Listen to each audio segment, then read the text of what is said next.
Doy gracias a Dios por esta oportunidad que hoy una vez más tenemos para predicar de su misericordia, de su verdad y la ayuda maravillosa y la suficiencia que hay en su palabra para sostenernos, guiarnos hacia la luz. Hoy compartimos un mensaje que hace parte de la serie Un llamado a la fe, que tiene por nombre Su luz. Y hemos venido viendo estos domingos acerca de la perversión, la inmoralidad, el pecado, la falta del hombre y la verdad nuestra ante un Dios que es santo. Y tenía la oportunidad de conversar con los estudiantes de nuestra escuela del miércoles, la presencial, y resaltaba algo que llamó mi atención en medio de la lectura de uno de los libros del pastor John MacArthur, donde él hacía un énfasis muy especial y que a pesar de que habíamos leído muchas veces, y por supuesto creo que sí lo sabemos, había algo especial en medio de un atributo específico del Señor, y que nosotros no encontramos en la Escritura, que dice que Él es seguidamente así, fiel, fiel, fiel. Él no es eterno, eterno, eterno. Él no es poderoso, poderoso, poderoso.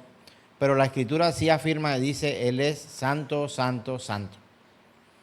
Y en alguna oportunidad tuve la osadía de decir que no había un énfasis mayor en uno de sus atributos, que Dios no era más una cosa que otra, y creo que de una u otra forma Él no es menos fiel de lo que debería ser, ni es menos poderoso de lo que debería ser, o el repetir cientos o miles de veces algo lo hace más o menos algo, pero ciertamente sí la Escritura afirma de su santidad y la corrobora. Es el único de los atributos en que se hace un énfasis especial y se dice santo, santo, santo. Alguien dijo por ahí que era porque Dios era 3 veces santo, porque era santo por el Padre, santo por el Hijo y santo por el Espíritu Santo. Y es una doctrina equivocada, porque Él no es 3 veces santo, Él es santo, pero santo por la eternidad. Él es, si escucháramos constantemente a los ángeles hablar de la santidad de Dios, no habría espacio para más sonido de la palabra santo.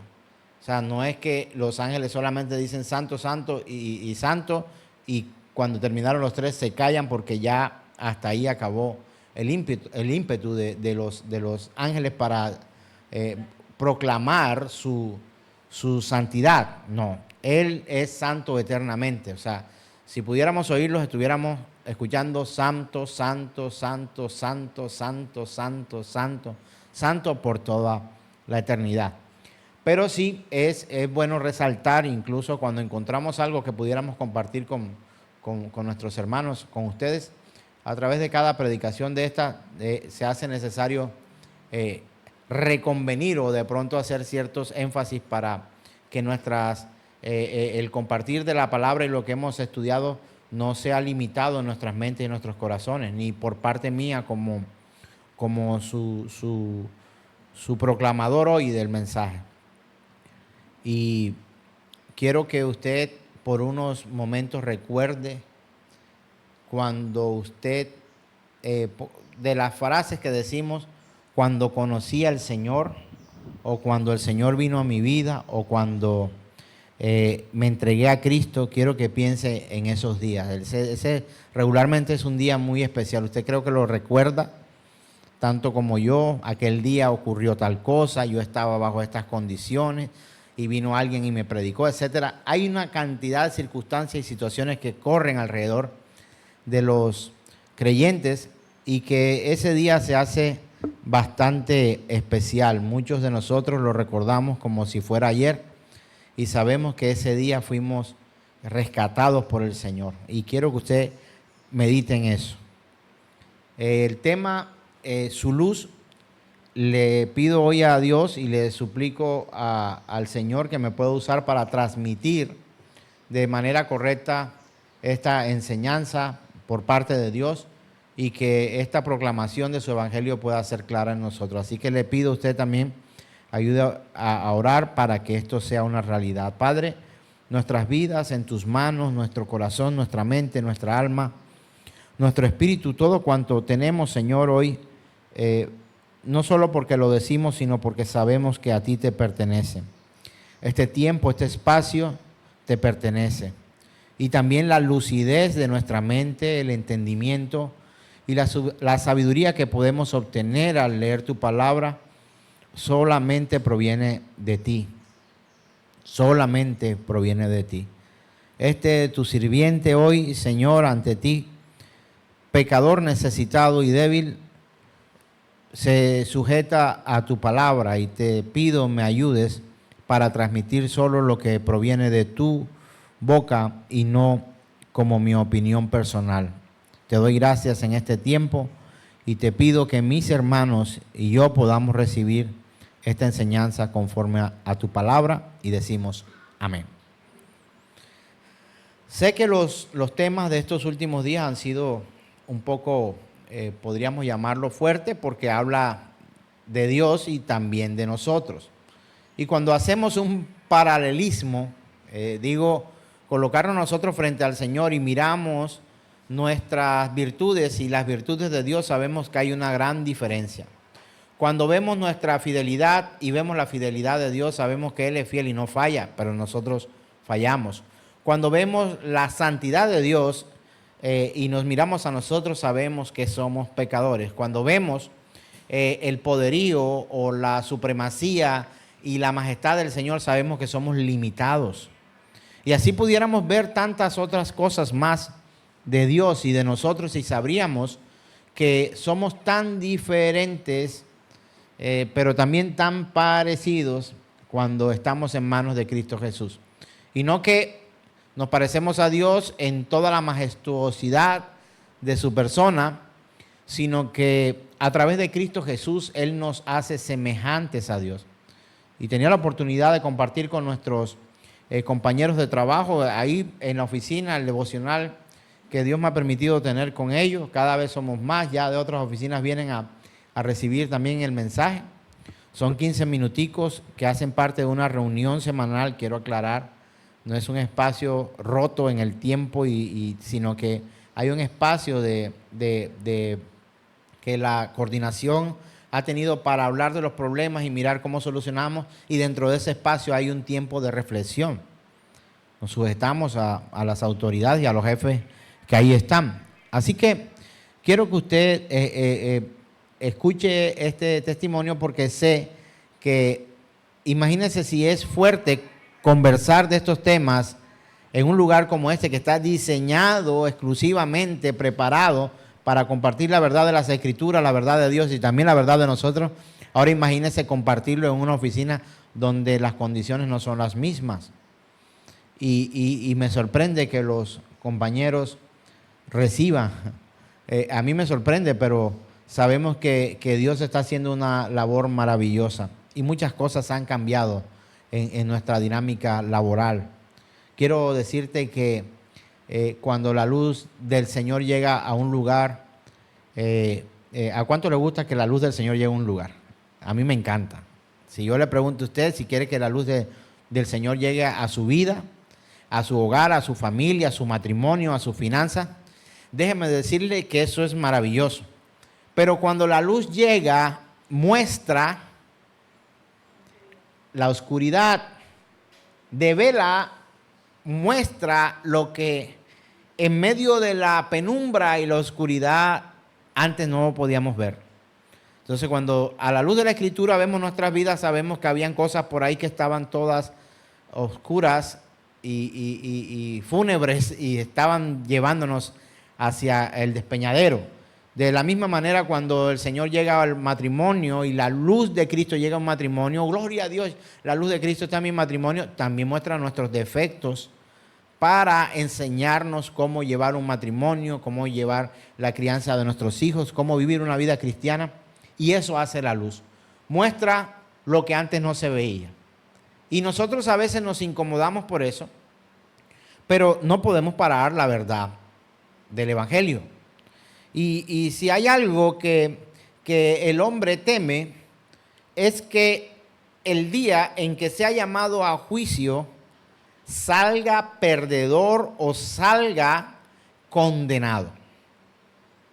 Pero cuando la luz llega y pone en evidencia nuestras vidas y sabemos que por el camino que íbamos nos lleva a perdición, entonces bendita sea esa luz que nos alumbra el camino y nos hace retomar el camino que Dios puso y nos hace mirar que nos habíamos desviado. Entonces por eso es la necesidad de predicar tanto de la santidad de Dios como los pecadores que nosotros somos. Y no es que sea monotemático, sino es que la Biblia una y otra vez nos lo recuerda y nos muestra la grandeza de Dios y por donde Él ha trazado un camino para que nosotros caminemos conforme a su voluntad y a su santidad. ¿Puedes llegar a ser tú tan santo como Dios? La respuesta es un rotundo no. Pero sí puedes ser santificado en Él. No puedes ser tan fiel como Dios, pero sí su fidelidad te enseña y te guía. Y así todos de sus atributos podemos nosotros disfrutar.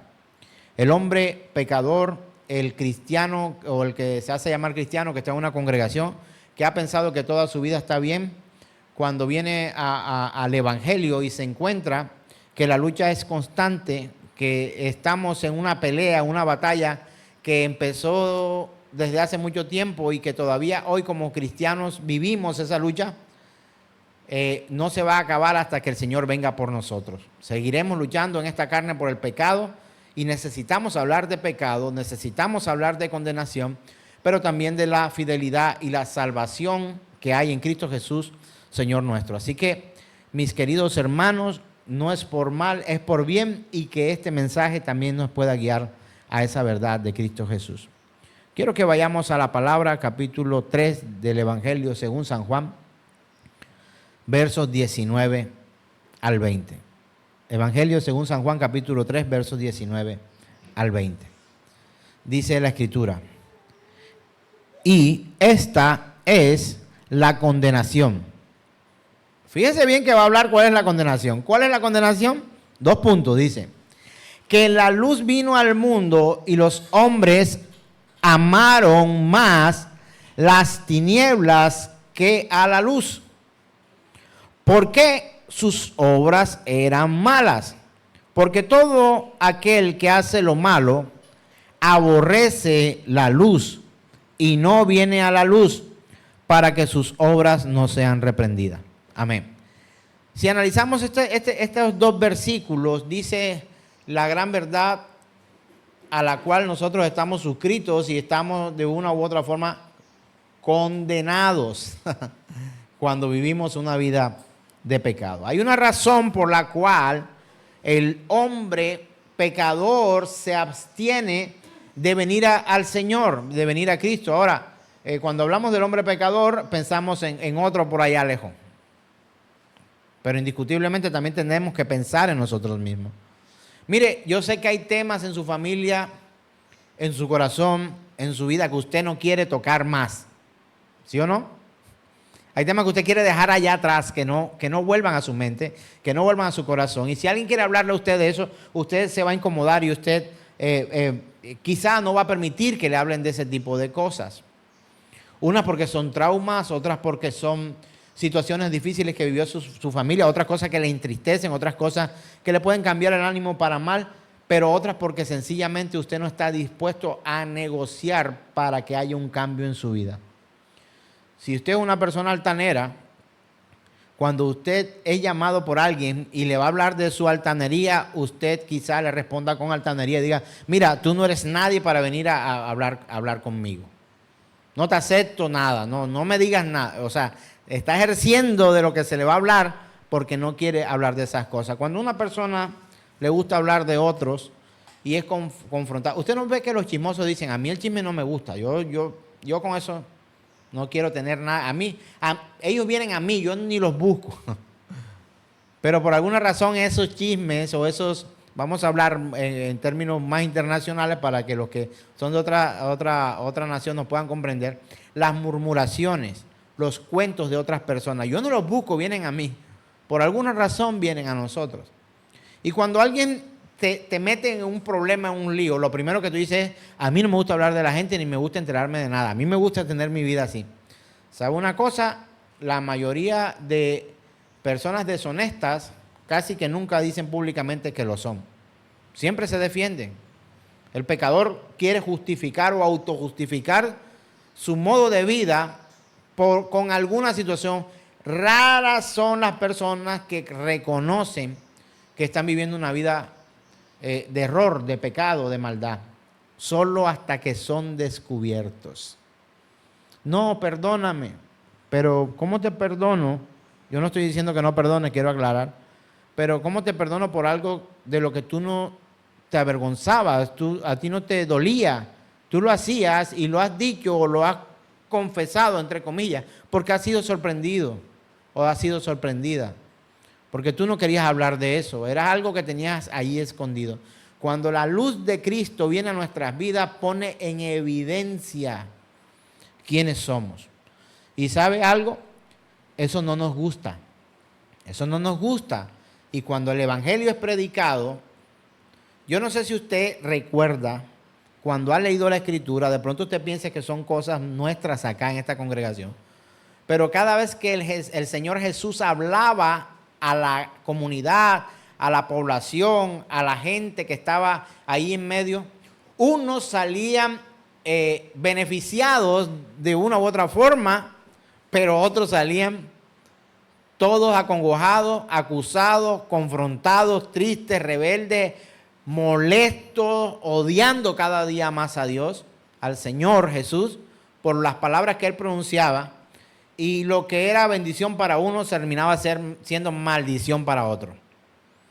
Usted no se da cuenta que cuando el Señor decía cosas como esta, cuando trajeron a la mujer adúltera, la pusieron a sus pies y estaban probándolo a Él y querían matar a la mujer, pero querían matarla con el consentimiento de Él, para tener forma de acusarlo, al final Él perdonó a aquella mujer, le expresó su amor, le solicitó no volver a pecar, Él le dio libertad delante de los otros, pero los otros terminaron ¿qué?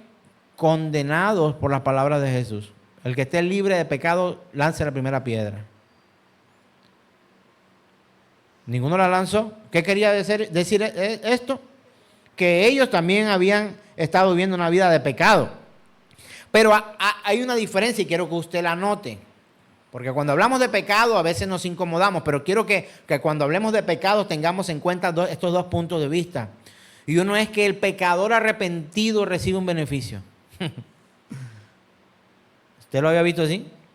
Hablamos de pecado, nos incomodamos y otra vez el pastor, alguien en Sincelejo, donde fuimos a plantar una congregación, me decía, ¿usted cree que esto está bien, que uno venga cada domingo aquí, uno hace el esfuerzo, paga su pasaje, viene aquí, y que usted le venga a recordar lo pecador que es uno?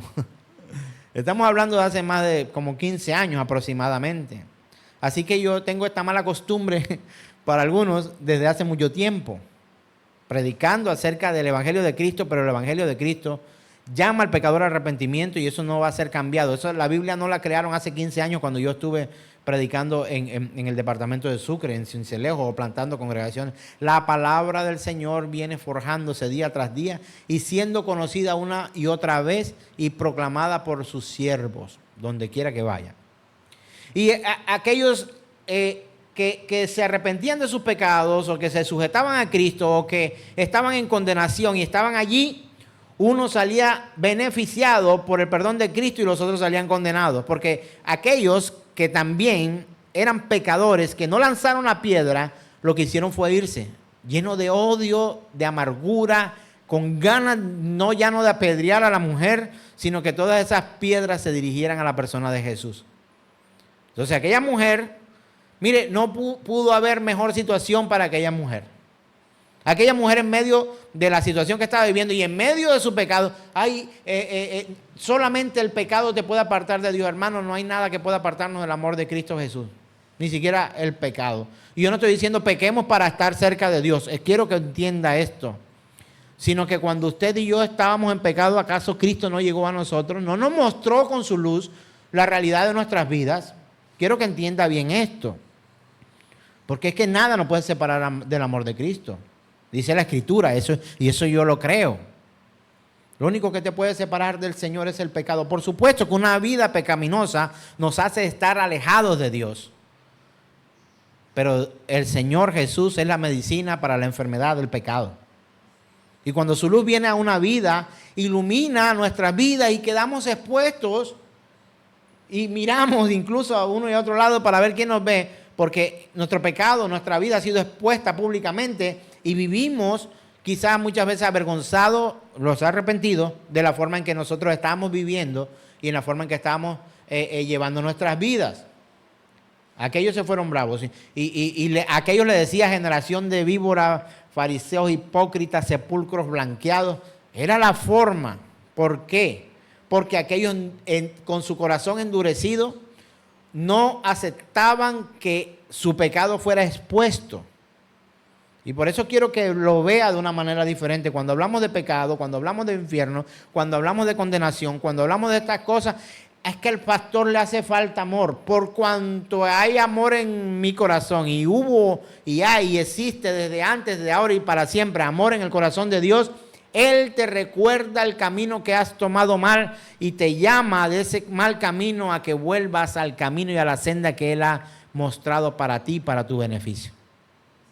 Entonces, no sé de cuál de los dos seas o quieras ser. Espero que sea de los pecadores que estuvieron allí. Había un fariseo diciendo, no soy como este que tengo al lado. Y el que tenía al lado era un publicano que se daba golpes en el pecho y decía, sé propicio a mí que soy pecador, Señor. No valgo nada. Ayúdame, soy un pecador. Y el otro decía, yo no soy como este, yo doy del diezmo, ayudo, hablo, mira cómo estoy fenomenal. Y el Señor hace siempre una diferencia entre unos y en otros. No sé si usted lo había notado, pero cada vez que Cristo se expresaba de las personas, exaltaba al pecador arrepentido y condenaba a aquel pecador altivo que consideraba que las palabras de Jesús no eran reales. Esa es la verdad del pecado y cómo hoy predicamos. ¿Cómo predicamos aquí al menos? Y la Biblia lo dice de esta forma. Y esta es la condenación, que la luz vino al mundo y los hombres amaron más la tiniebla que a la luz. Amaron más la tiniebla que a la luz. Y eso tiene una razón. ¿Por qué? ¿Por qué amaron más las tinieblas que a la luz? Porque sus obras eran malas, pero querían guardar una apariencia ante otros como si fueran fenomenales. Geniales son, espectaculares. Qué vida, qué espectacular eres, cómo eres de espectacular, cómo eres de poderoso, cómo eres de fuerte, cómo es. Pero el otro que había sido expuesto, su pecado, baja su cabeza, y la expresión de este tipo de personas, espero que Dios crea que soy yo uno de ellos y que digo, lo siento, Señor, soy pecador, débil, necesitado de tu misericordia y de tu gracia. Eso hace la gran diferencia entre todos los hombres. Todos somos pecadores, pero hay una gran diferencia entre unos y otros. Aquellos quieren que sus obras no sean expuestas porque aman las obras de maldad, lo que hacen a oscuras, porque cuando la luz viene a las tinieblas son esparcidas, huyen de donde está la luz, y aquellas obras son expuestas. ¿Por qué estos hombres amaron más las tinieblas que a la luz? Porque no querían cambiar su vida, querían seguir viviendo como estaban. Les incomodaba que la luz les alumbrara, que la verdad fuera dicha de ellos, que la verdad pusiera en evidencia cada una de sus obras. ¿Por qué? Porque sus obras eran malas. Porque todo aquel, dice verso 20, que hace lo malo, aborrece la luz y no viene a la luz. ¿Por qué no viene a la luz y por qué aborrece la luz? Para que sus obras no sean reprendidas. Mira, no hay una persona más incómoda en el universo cuando se habla de pecado que un pecador no arrepentido. El pecador no arrepentido aplaude cuando su pecado es cubierto. Y esa palabra es propiciado. Aquel publicano del que les hablo, había un fariseo y un publicano, y el uno se daba golpe de pecho y lo que decía, sé propicio a mí que soy pecador. Y el otro decía, gracias a Dios no soy como este que está aquí al lado, yo estoy bien, espectacular, cómo me veo, cómo me ve todo el mundo, soy espectacular, pero este está en evidencia aquí. Mira cómo llora su pecado y cómo se adolece porque es pecador, yo no. Y las palabras de aquel hombre publicano tienen un significado maravilloso. Sé propicio a mí. Y lo que estaba diciendo es, Señor, sé tú quien cubras mi pecado. Cubre mi pecado. Así como Adán y Eva, cubiertos con piel de animal, derramamiento de sangre y cubiertos, hubo propiciación sobre ellos. Fue cubierto su pecado. ¿Sabía usted que la palabra propiciación significaba esto? Es un dato interesante para poder seguir avanzando en nuestra vida cristiana. La tapa que cubría el arca era llamado el propiciatorio, porque cubría el arca. Si he escuchado en el tabernáculo, en la creación, en el lugar santísimo, estaba el arca que contenía la vara, ¿verdad? Contenía las tablas de la ley. Y allí estaba el maná y sobre esa había una tapa que se llamaba el propiciatorio, que tenía 2 ángeles que custodiaban ese gran tesoro que estaba allí. ¿Por qué cuando se habla de pecado nos incomodamos? Porque cuando es a través de la Escritura, la luz de Cristo viene a alumbrar nuestras vidas.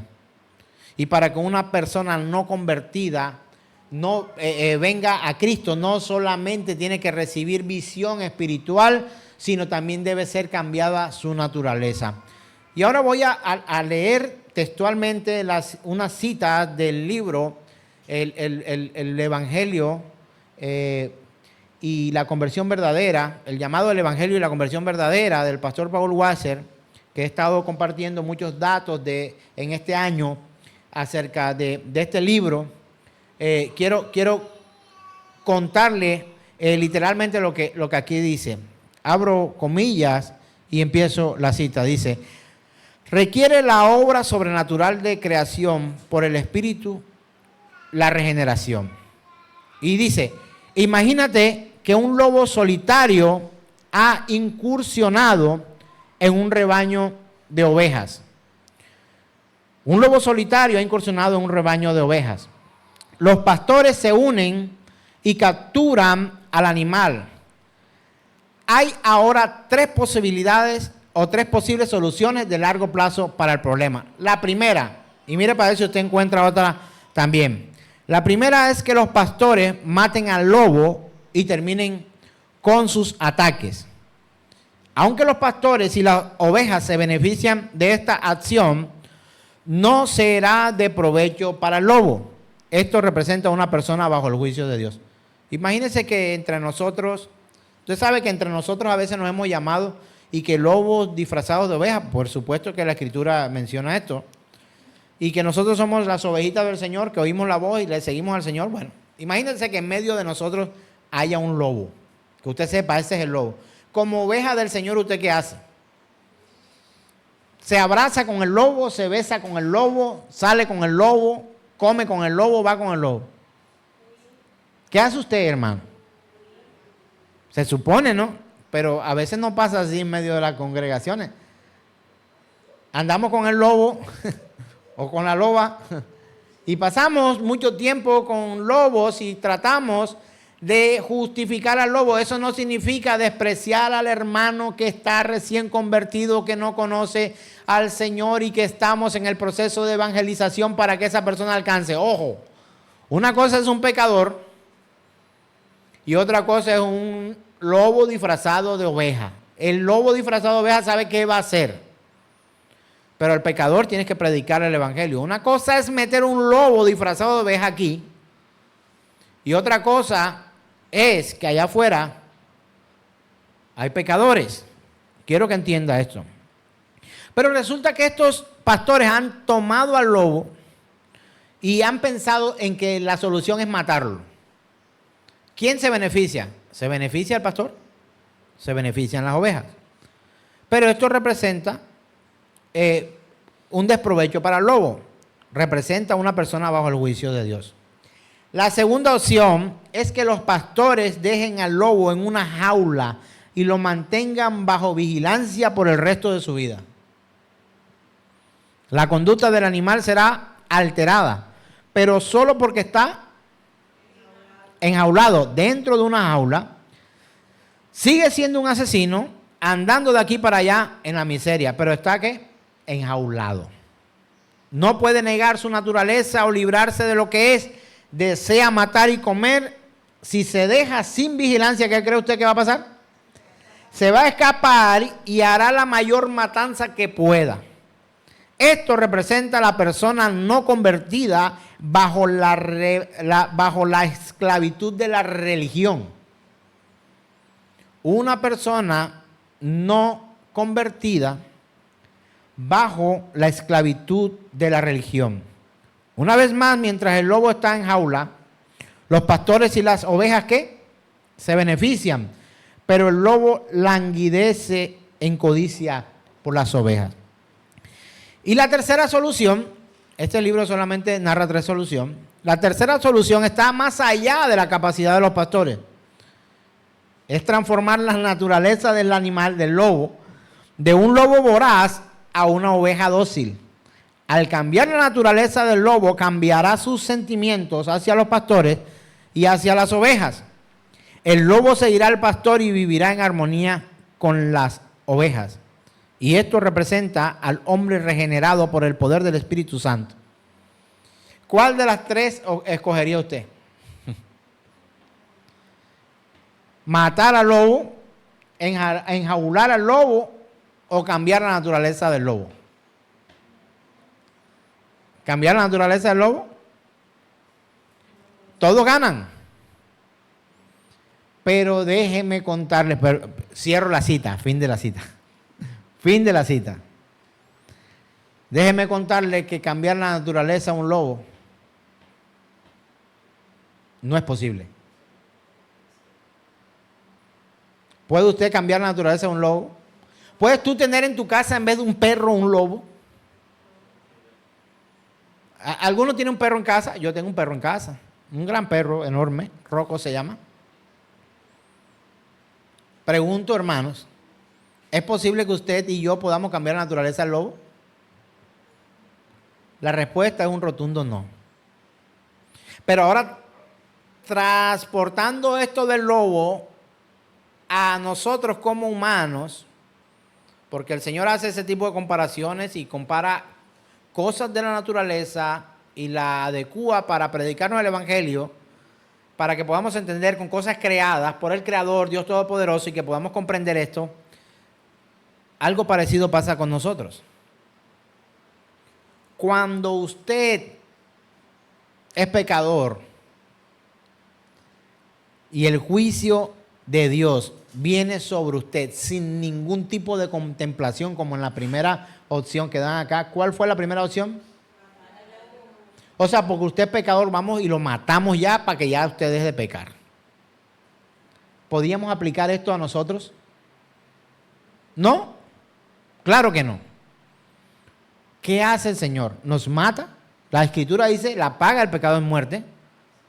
El Señor deja un espacio en la vida de nosotros para que el Evangelio nos sea predicado y que nuestras vidas tengan una segunda oportunidad, y tercera y cuarta y muchas oportunidades en el Señor. ¿Cuál es la otra opción? Que nos enjaulen. Hermano, usted no peca aquí en la congregación a menos que sea de pensamiento. Bueno, algunos otros pecan por la irreverencia ante la palabra del Señor. Que es evidente, ¿no? Otros, de otra forma, podríamos nosotros mirar. Yo no puedo saber si mi hermana Luz, que está allá sentada, valga el nombre, el tema de hoy, ¿qué está pensando? Hermano, usted está pecando ya con el pensamiento. Yo no podría decir esto.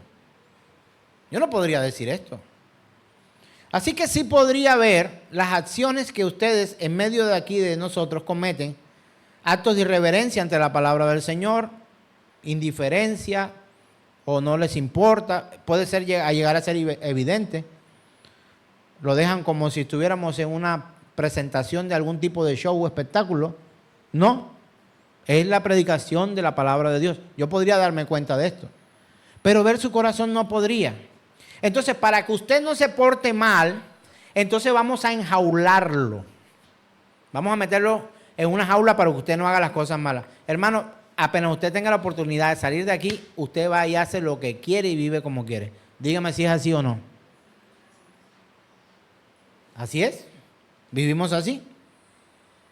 Ahora, entonces, ¿qué hay allí? Encontramos allí que el lobo enjaulado o nosotros enjaulados estamos esperando es la oportunidad que nos den. A la primera oportunidad vamos a lanzarnos sobre el pecado de una manera desaforada, y si llevamos tiempo sin pecar vamos a disfrutarlo incluso más que otras veces.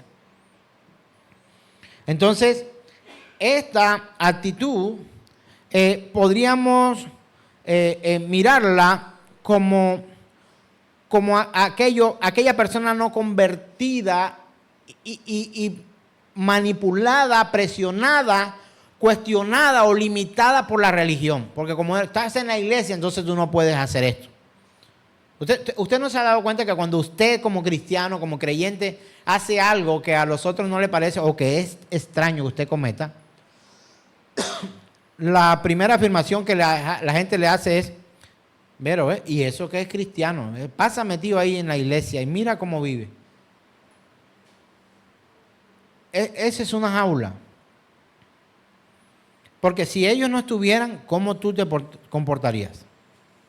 Si no hubiera testigos, ¿cómo tú te comportarías? La primera opción es que nos maten para que no pequemos. La otra opción es que nos enjaulen para que no pequemos, pero cuando tengamos la oportunidad vamos a salir. Y la tercera opción es transformar nuestra naturaleza. Y esta es la oportunidad que Dios ofrece cuando se predica el evangelio a alguien que viene como un lobo lleno de pecado, rapaz, con ganas de acabar con las ovejas, con los pastores y acabar con todo esto. Y es una persona expuesta no solamente al juicio de Dios y a la muerte, sino también está expuesta a que esa persona, con el contacto con el evangelio, pueda su naturaleza ser cambiada. Ahora pregunto, ¿puede usted cambiar la naturaleza de una persona? ¿Usted puede cambiar mi naturaleza, cómo soy yo? ¿Crees que puedes tú cambiar la naturaleza de tus hijos? No, porque yo sí le doy palo, yo sí los corrijo, yo sí, alguna cosa yo no los dejo salir, yo los encierro. Hermana, hermano, usted no podrá cambiar la naturaleza pecaminosa de su marido, de sus hijos, de sus padres, de sus hermanos, de absolutamente nadie. Esto es imposible para nosotros, los hombres. Y quiero que vayamos ahora a una cita que cobra ahora sentido. Lucas 18, 27, para que usted comprenda de qué se trata esto. Él le dijo: lo que es imposible para los hombres es posible para Dios. Hay una parte de nuestra vida, si no digo toda, por supuesto que toda, pero ahí, específicamente, que solo la puede cambiar el Señor a través de su palabra. Mira, la intervención de Dios en tu vida. Cuando tú sufres el corazón, te lo abren y te cosen y te ponen venas y te hacen cuestiones y te abren el corazón y ahí te trabaja alguien. Pero en tu alma, en tu espíritu, la única persona que puede entrar para transformar tu ser es el Señor. Perdón la expresión y no se me ofenda a nadie con esto que voy a decir, pero si tú estás gordo, yo puedo ayudarte para que seas flaco. Vamos a hacer ejercicio. Ahora, yo estoy luchando para no engordarme. Estoy tratando de comer mejor, estoy tratando de hacer ejercicio, Estoy tratando de llevar una vida saludable y eso ayuda a que mi sobrepeso no explote, no se suba. Tengo algunas afecciones como la hipertensión arterial. ¿Puede hacer usted que a mí se me quite la hipertensión arterial? Pero hay hombres que sí inventaron cositas para que la hipertensión arterial pudiera ser controlada y son unas pastillas que me tomo para que no se me eleve tanto la presión arterial. Y yo me la tomo y no se me eleva tanto la presión arterial. Pero cuando me desordeno comiendo, no hago ejercicio, no duermo, vivo una vida así, trasnochona y muy preocupado, aunque me tome la pastilla, se me sube la presión arterial. Entonces, ¿qué pasa? Lo que es imposible para los hombres es posible para Dios. Hay cosas que nosotros no vamos a poder cambiar. Y en la naturaleza del hombre, en lo que el hombre encierra en su mente y en su corazón, difícilmente una pastilla pueda evitar que nosotros podamos llegar a pecar. Al menos que sea una pastilla que nos duerma de por vida. Que nos funda, que nos ponga ahí a dormir. Mientras no dormimos, estamos pecando, pero mientras estamos dormidos, pues obviamente vamos a estar en un estado de inconsciencia. ¿Es así como Dios quiere que tú vivas? Él quiere que tú y yo seamos conscientes de la vida que estamos viviendo, incluso aún de los dolores que estamos padeciendo hoy. Esto suena cruel, pero pregunto, ¿crees tú que Dios te ama? Yo creo que Dios me ama. Pero ¿sufres dolores en tu vida, tanto físicos como espirituales, emocionales, etcétera? La respuesta es sí. Un día lo vas a comprender por completo. Entonces, mis queridos hermanos, nosotros necesitamos entender que la naturaleza pecaminosa del hombre únicamente puede llegar a ser transformada por el poder del Espíritu Santo de Dios en nuestras vidas. No hay otra. Tienes que exponerte a la luz del Espíritu Santo. Tienes que exponerte a su luz. Tu pecado tiene que ser descubierto. Tu pecado tiene que ser confesado. Tiene que haber el arrepentimiento en tu corazón, pero tú no te vas a arrepentir del pecado. Y yo no sé si tú te has dado cuenta que hay gente que dice, yo sé que eso está mal, lo que hice está mal, pero se lo merecía. O sea, no hay ni 5 de arrepentimiento en las cosas que hacen. Le pegué a mi esposa y la engañé, o engañé a mi esposo, le golpeé, lo dejé, lo puse a sufrir, le di una limpia a mis hijos, le di una tunda, una reprimenda, lo castigué porque se lo merece. Ahora preguntémonos para ver si está arrepentido usted de haber hecho ciertas cosas. Cuando realmente estamos arrepentidos de las cosas, Dios lo sabe. No es una apariencia, no nos descubrió el amigo a quien le podíamos esconder las cosas. Nos descubrió Dios a quien no le podemos ocultar absolutamente nada. Nos confrontó y nos hizo vivir a nosotros una vida distinta. Nos llamó de tinieblas a su luz admirable. Eso hace el Señor. No puedo hacerlo la mamá, no puedo hacerlo la abuela. Mis hijos no se salvan porque yo creo en el Señor. Soy un pastor, predicador del Evangelio, del Santo Evangelio de Cristo. Soy un hombre pecador, que falla, que se equivoca, que se equivocó con mis hijos, que ha tratado de resarcir los errores y tratar de llevar una vida santa y tratar de guiarlos a ellos por un buen camino. Debo dar un buen ejemplo. Ese es mi compromiso. Pero ¿puedo yo cambiar su naturaleza pecaminosa? La respuesta es un rotundo no. Ellos tienen que conocer al Señor. La luz de Cristo tiene que alumbrar sus propios pecados y tienen que darse cuenta de que tienen que volver al camino al cual el Señor les ha llamado, porque yo como papá de él, aunque sea un pastor, lo que soy es un proclamador del Evangelio y un sirviente del Dios Todopoderoso. No tengo esa capacidad. Así que porque te toque a alguien o porque te ore a alguien, órame. Recuerdo aquellos días en que con algunos de los compañeros de ministerio, de servicio al Señor, algunos me decían, corre, allá va el pastor no sé quién, vamos a correr. Él tiene mucho dinero, que nos ore para que la unción de la finanza venga sobre nosotros. Y una vez me encontré con uno en una convención en Bogotá y me llamó, véngame, vamos, corre. Y yo, ¿qué pasó? Corre. Y corrí alrededor de un estadio, del Campín, Y yo les decía, pero ¿por qué estamos corriendo? Allá va el pastor no sé quién que puede orar con nosotros para tener unción, para levantar muertos y que otros puedan ser sanados con nuestra oración. Cuando yo escucho, yo freno en seco, ¡uy! Así como el carro, ¡yii! Ahí patiné mi rueda y dije, tú estás loco, ya basta de corretear personas para tratar de que esa unción sea sobre nosotros. Yo no necesito eso. Desde aquellos tiempos, años 2003, 4, 5, 6 aproximadamente. No tengo que ponerme delante de nadie para que esa unción de esa persona venga sobre mi vida. La unción, el ungimiento de santidad no proviene de manos de hombre, viene de la mano de Dios. La restauración de nuestra naturaleza y el volcamiento de nosotros del pecado y de las tinieblas a la luz y del pecado a la santidad no proviene de la mano del hombre, proviene de la mano y de la boca de Dios, de la intervención del Espíritu Santo en tu vida. Tú lo que tienes enfermo es el alma y el espíritu lo regenera el Espíritu de Dios. Dios es espíritu. Ahora, ¿puede Dios sanar tu cuerpo? Por supuesto, Él es Dios todopoderoso. Pero puede que yo esté enfermo de una afección. Hace unos días me tomé un suplemento para ayudarme, como unas vitaminas, un complejo, no sé qué. Y resulta que bendito Dios ahora salía y que alérgico al complejo B. ¿Qué dice el médico? Pues suspéndelo. Y en los brotes de alergia que hace, pues échate esta crema.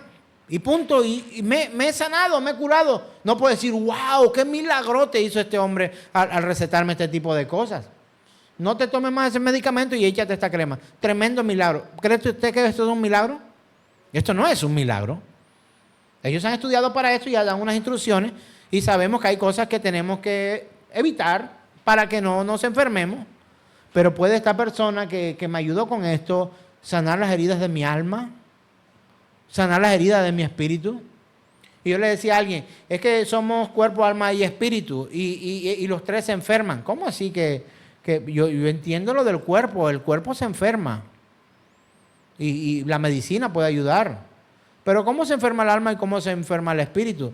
Le dije, sencillo, el alma se enferma cuando tus emociones están afectadas de manera desproporcionada, y que vives un momento, puede ser de depresión, de tristeza, de agonía, de angustia. Tu alma está conmovida y solo la sana el Señor. Tus emociones, tu alma está enferma, el Señor te sana. Y de hecho podemos entre hermanos ayudar a que el alma de unos con otros pueda ser embalsamada, vamos a decirlo de esta forma. Yo puedo dar un abrazo a alguien que está triste y decirle, ánimo, vamos a echar hacia adelante, cree en el Señor. Y por supuesto que no son primeramente mis consejos, sino el consejo de Dios. Cree en el que te llamó, es fiel. El Dios Todopoderoso dice en su palabra esto, y le doy ahí las goticas, el poder del Evangelio, y empiezo a predicarle, no te desanimes, cree en el Señor. Él ha prometido a los que le temen, no seremos avergonzados. Si estás sufriendo a causa del Evangelio, Él te ayudará a caminar en bendición.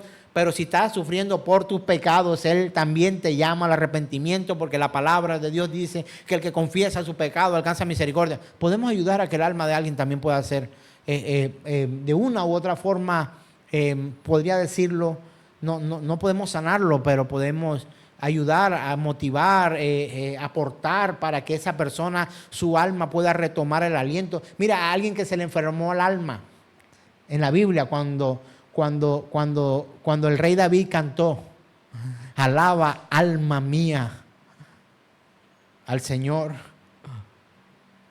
y no te olvides de sus beneficios. Tenía el alma quebrada. Mi alma tiene sed de ti. ¿Sí lo ve? El alma. Y el espíritu, pastor, ahí sí no.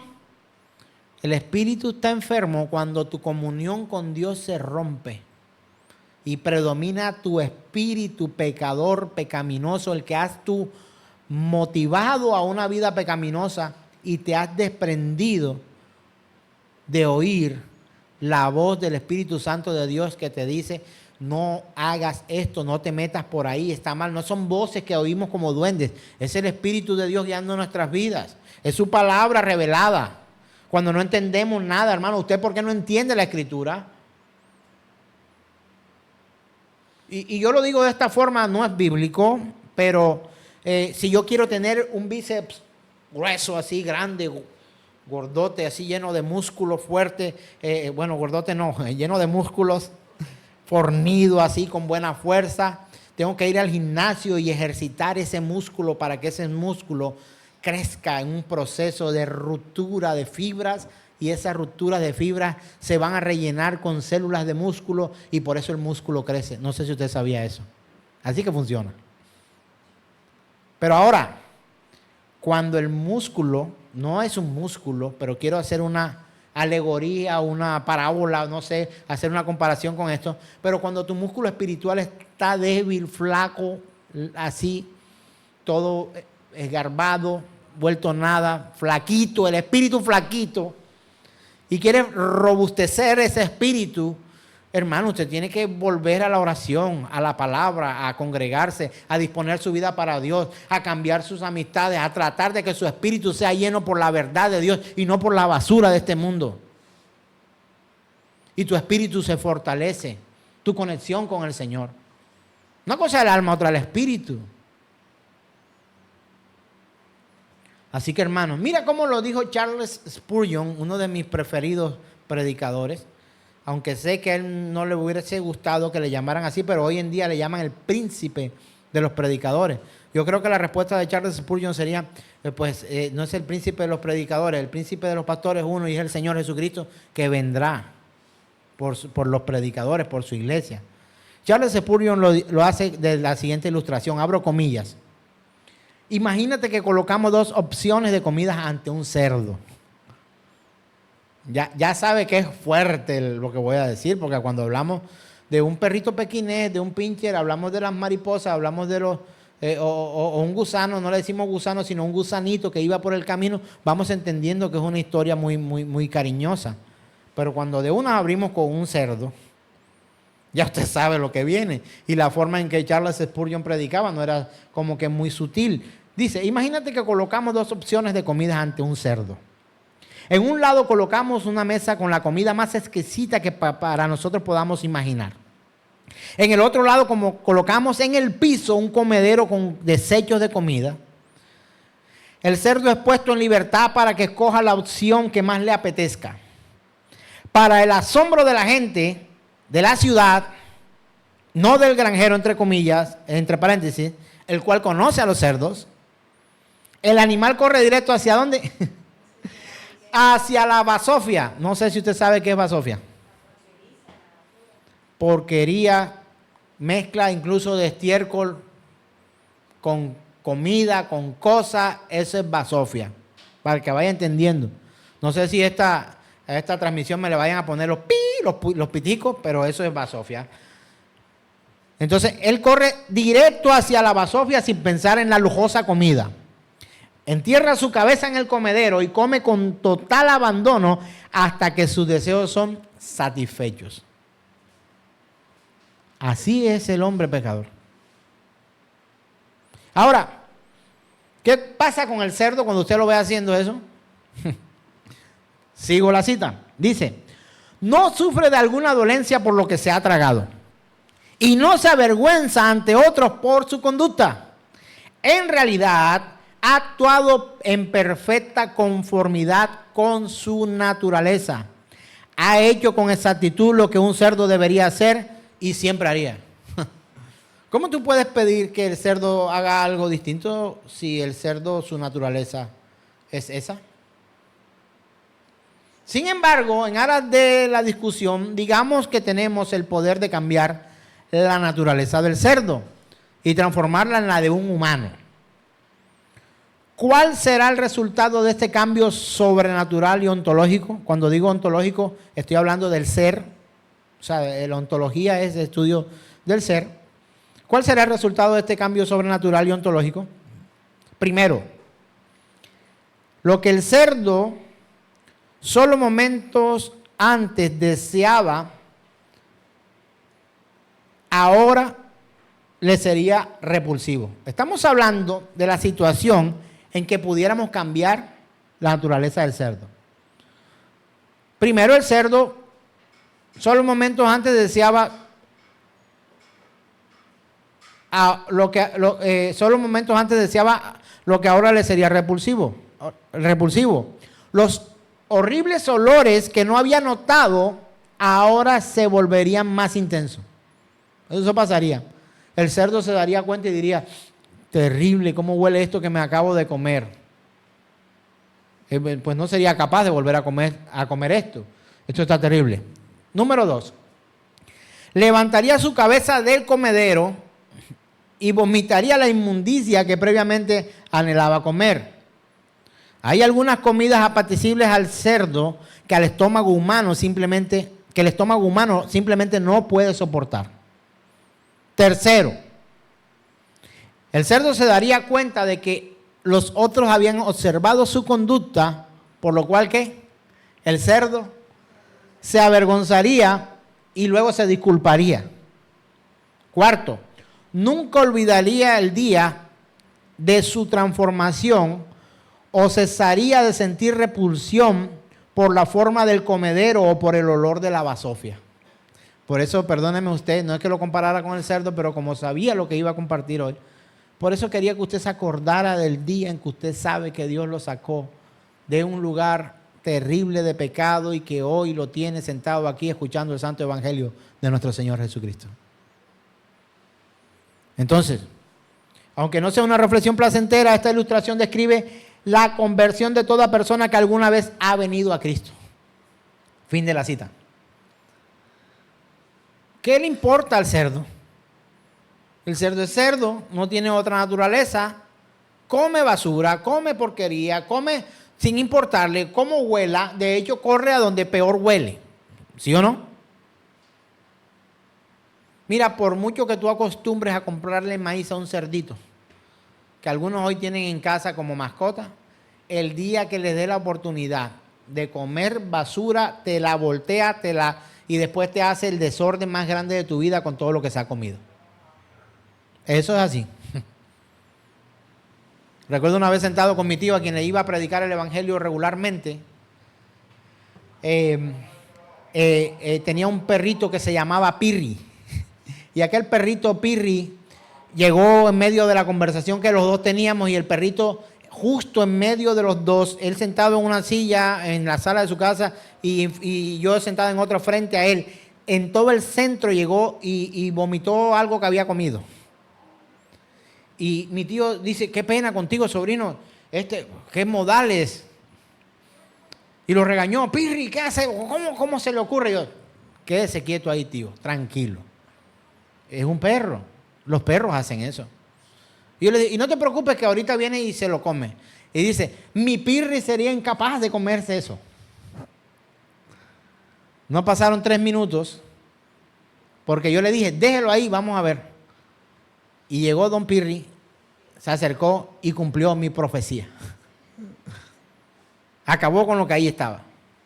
¿Sabe por qué? Porque es su naturaleza. Y le dije, así dice la Escritura. Como el perro vuelve al vómito y el cerdo al lodazal, así es el hombre pecador sin Cristo. Podemos poner toda la fuerza de nuestras vidas, hermanos, pero no podemos, necesitamos a Dios. Quiero darte una buena noticia en medio de toda esta tormenta de relatos. Si estás luchando, es una buena evidencia de que el Señor está actuando en tu vida y de que el llamado a la salvación ha tocado tu puerta. Pero si te has abandonado al pecado y no luchas y no te importa, tu preocupación debería ser mayor. La Escritura testifica que todos fuimos concebidos bajo el pecado. Y si vamos a la Escritura, en Job capítulo 15, verso 16 dice, ¿cuánto menos el hombre abominable y vil que bebe la iniquidad como agua? Así somos. El hombre apartado de Dios toma la iniquidad como agua. No le importa la maldad, no tiene que ver con nada. Y el Salmo 51:5 dice, he aquí en maldad he sido formado y en pecado me concibió mi madre.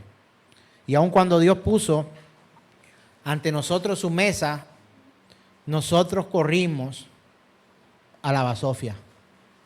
Pero bueno es Dios, que su llamado se hizo verdad en nosotros. Si leemos Salmo 34, verso 8, dice lo siguiente.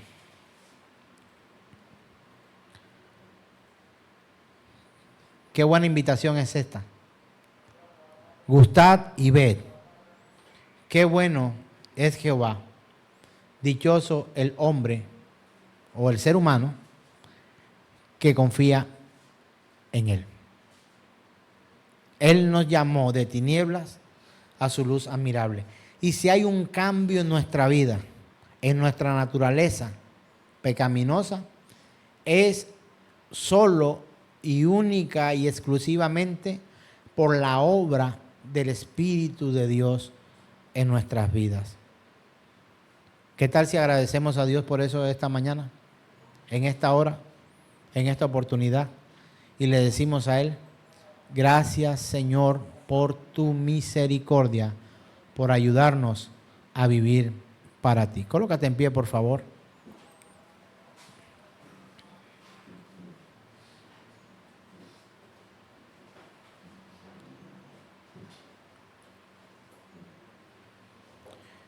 Hermanos, cuando la luz del Señor llega, va a poner en evidencia nuestra vida de pecado.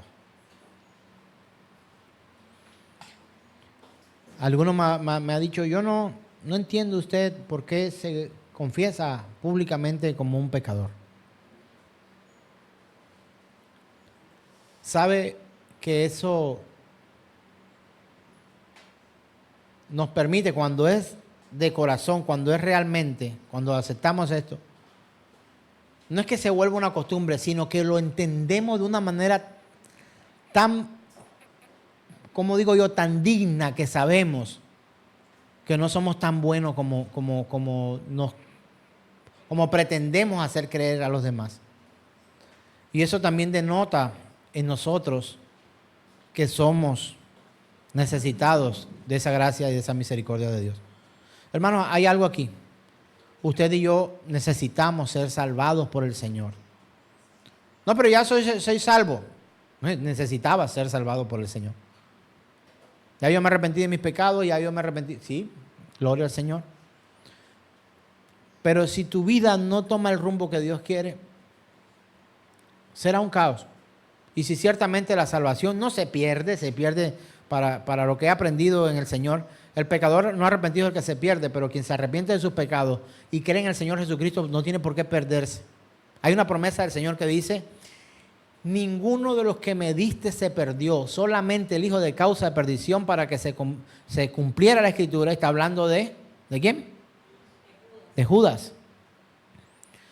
Pero créame, hermano, si usted fue puesto en la aljaba del Señor, en las manos de Cristo Jesús, si tú has sido tomado por Dios Padre y dado como la iglesia, la esposa de Cristo Jesús, tú no tienes por qué llegar a perderte.